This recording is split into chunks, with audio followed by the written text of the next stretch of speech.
We've been sort of keeping up with the potential of a third party run from the No Labels group in the 2024 presidential election, which is not something I'm in favor of. Could have devastating consequences, namely getting Trump elected. And the group seeks to kind of be the middle, both sides type option.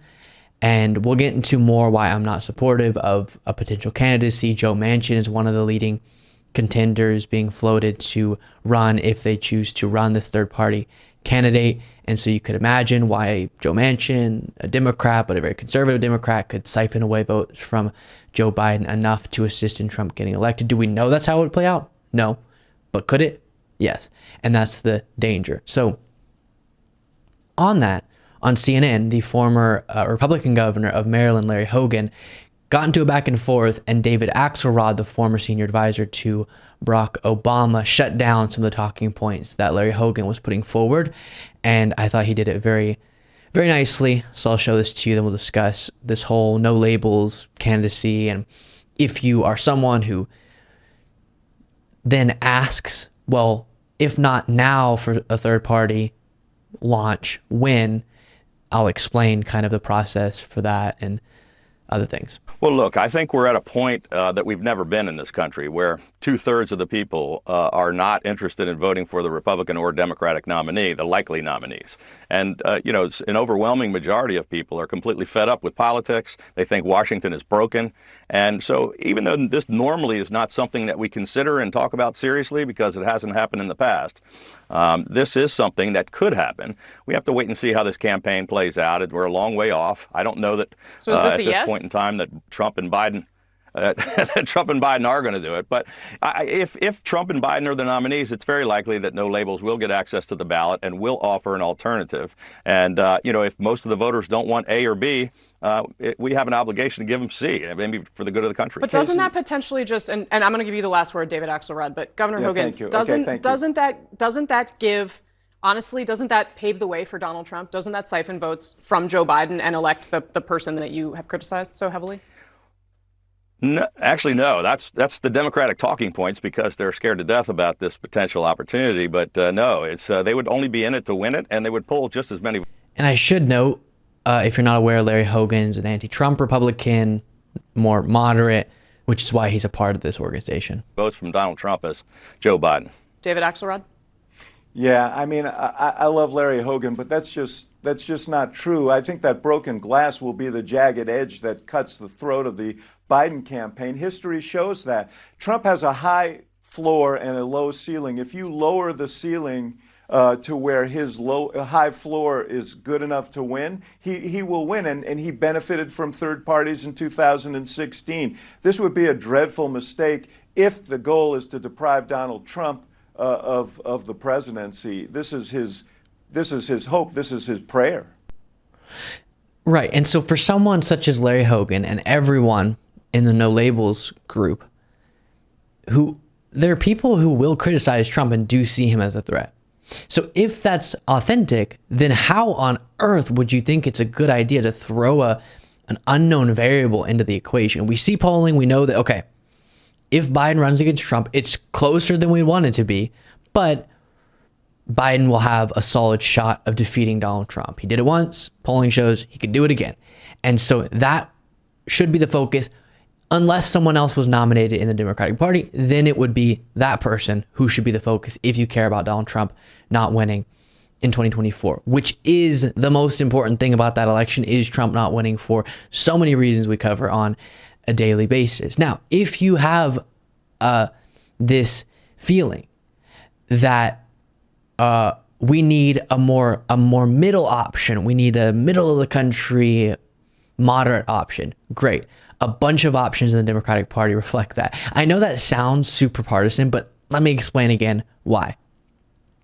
Right now, there is extremism. I know we're all tired of it. It's true. It's there. It's present. I'm not ignoring that or denying it, especially on social media because of the way the algorithms work. If you are more provocative, you get more attention because you're more engaging, and engagement drives a lot of these platforms. And so, yes, there's extremism across the political spectrum. People who identify liberal, super extreme, right-wing, super extreme. but in positions of power where it matters and where we know it reflects a larger reality in the country, not just one loud person on Twitter, there's not an issue with extremism in the Democratic Party. Look at elected individuals. You can disagree with them 100%. I disagree with a lot of people in the Democratic Party, but not extreme, not detached from reality in these wild ways like we see in positions of power within the Republican Party, or very adjacent to positions of power or near them, such as Donald Trump. And all the examples you know, the Matt Gaetzes, the Lauren Boeberts, the Marjorie Greens, the Louis Gohmerts, and again, the leader of the party, the Jim Jordans, the James Comers, the leader of the party being Donald Trump right now, and driving the agenda. And so they have an issue with elected individuals getting into these important positions, reflecting a larger issue in the country, being extremists. So don't let the ambition for simplicity make you do something that isn't accurate, which is to analyze politics through, well, if there's extremism on the right, and I hear extremism a lot, even across the spectrum out on social media, that means the Democratic Party also is caught up in extremism. It's just not accurate. It's not. Look at the record. American Rescue Plan. Is that super extreme? The relief during COVID? No. This is the actual record, not what you hear on social media or the arguments you get into at whatever, the bar. This is the reality of the Democratic Party's record. First major gun safety bill in decades, bipartisan, was not enough, so didn't go very far if you're someone who doesn't want guns regulated, but was the first major gun safety bill in decades. Pulled out of America's longest war, widely supported.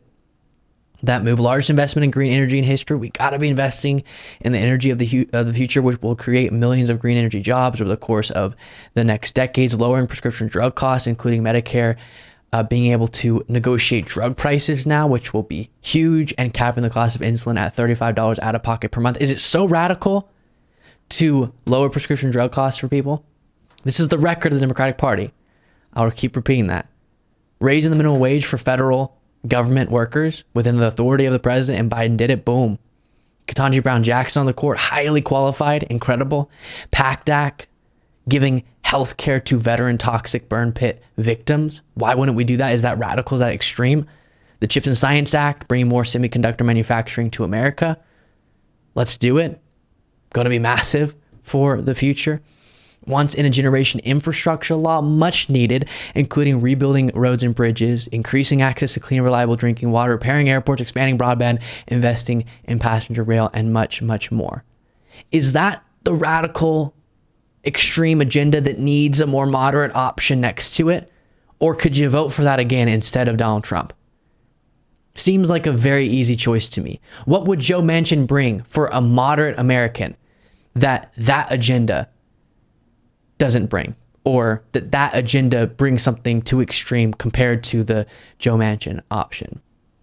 And this is why I circle back to this over and over, because in part, the perception of a necessity for a third party candidate in this 2024 presidential election comes from a failure of media coverage. Absolutely. It comes from networks like CNN, MSNBC, allowing for that kind of both sides. Well, both are kind of falling off of the extreme cliffs, so maybe you have to be honest, even if that means you end up having to tell people one party's way better than the other. Far from perfect, but way better than that's also being honest and accurate, and that's the job of people analyzing political events and politics generally.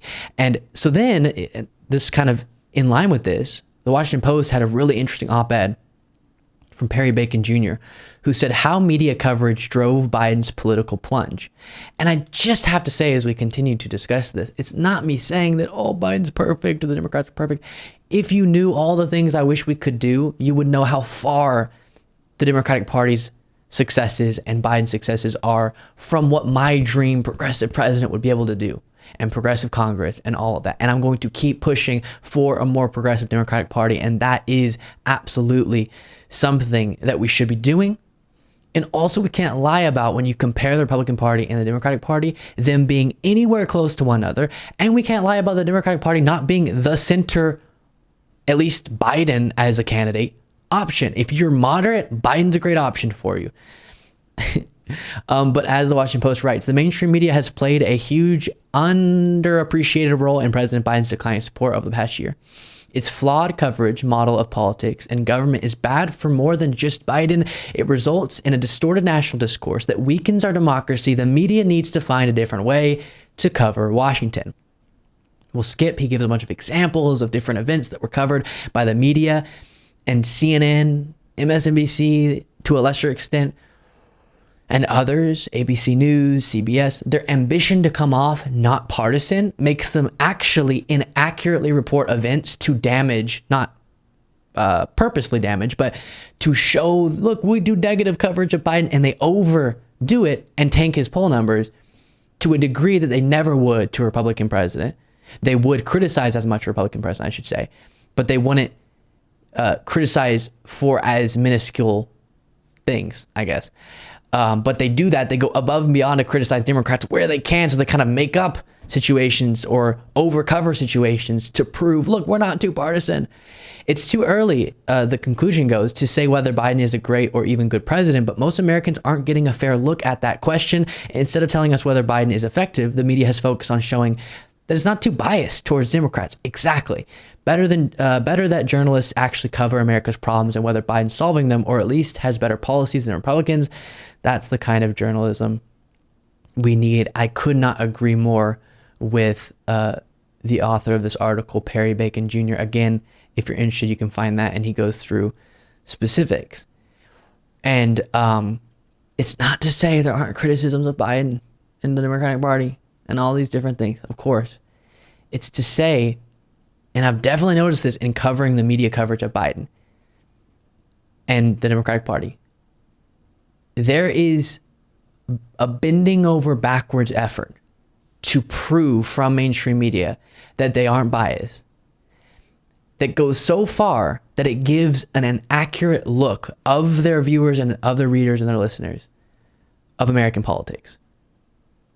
And so if you care about accuracy, sorry, you got to admit the Democratic Party does a gazillion times better job attempting to address the problems of the American people.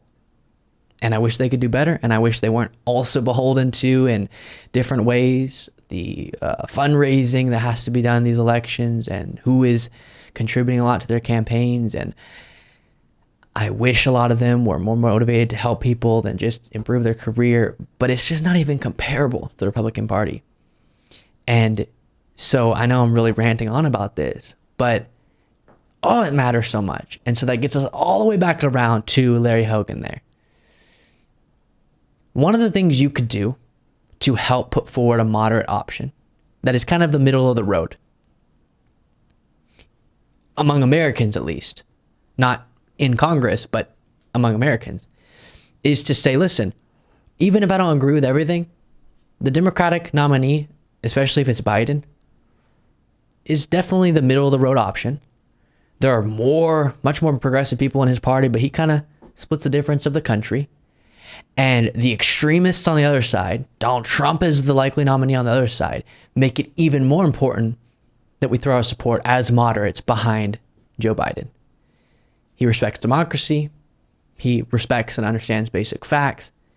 And thus, he is a gazillion times better than Donald Trump. And he happens to, as I said, with his record, solve actual problems. And yes, he's pretty old. And yes, he has his problems. But emphasizing those things to prove you're not too biased is being too biased.